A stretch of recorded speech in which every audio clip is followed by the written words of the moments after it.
The cosy कुकमध्ये तुम्हा सर्वांचं परत एकदा स्वागत आहे। सबस्क्राईब केलं नसेल तर सबस्क्राईब करा माझ्या चॅनलला। आज मी बनवणार आहे पाटोडीची भाजी, खानदेशमध्ये बनवली जाते।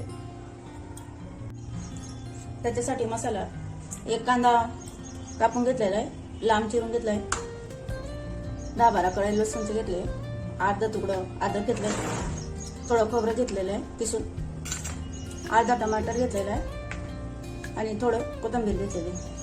तवा गरम झालेला आहे तर थोडं मी तेल टाकते त्याच्यामध्ये आणि कांदा परतून घेऊ।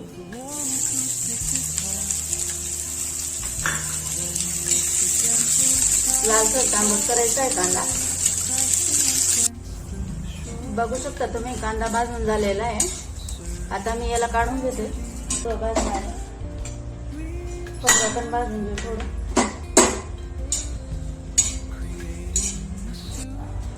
खोबरं सुद्धा भाजून झालेलं आहे,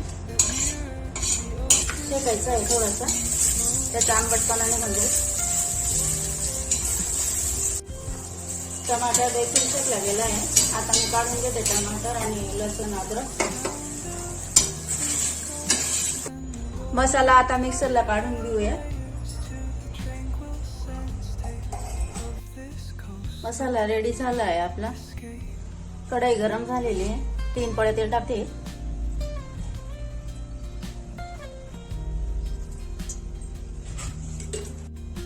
तेल गरम झालेले, आता 1 चम्मच जिरं टाकते मी आणि 2 तेजपत्ते 2-3 आणि दालचिनी टाकते। जो मसाला तयार केला होता तो टाकते।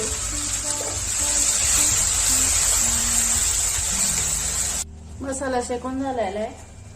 आता मी इथं घेतलेलं आहे 2.5 चमचा लाल चटणी, 2 चम्मच गरम मसाला, 2 चम्मच धना पावडर, अर्धा चम्मच हळदी आणि नमक स्वादानुसार।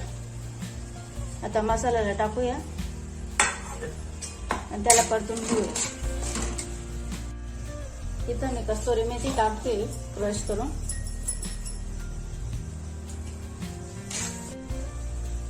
अर्धी वाटी मी डाळीचं पीठ घेतलेलं आहे पाटोडी बनवण्यासाठी।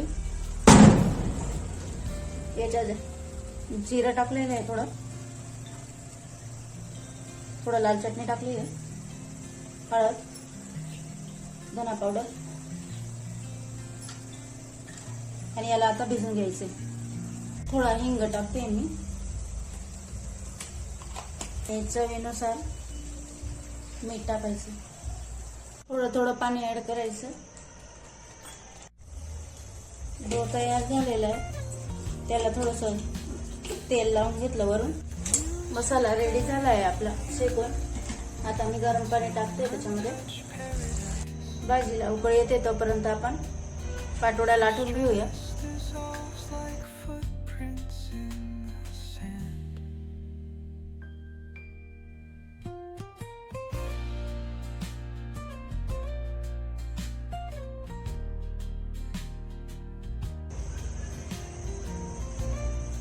बारीक बारीक पाटोड्या करायच्या आहेत, मोठ्या करायच्या नाही, म्हणजे तुटायला नको।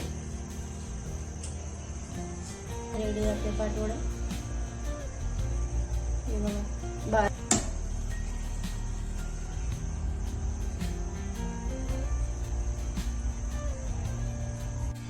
भाजी आपली रेडी झालेली आहे। आता मी टाकते कोथिंबीर। किती छान भाजी झालेली आहे आणि तरंग सुद्धा आलेली आहे भाजीला।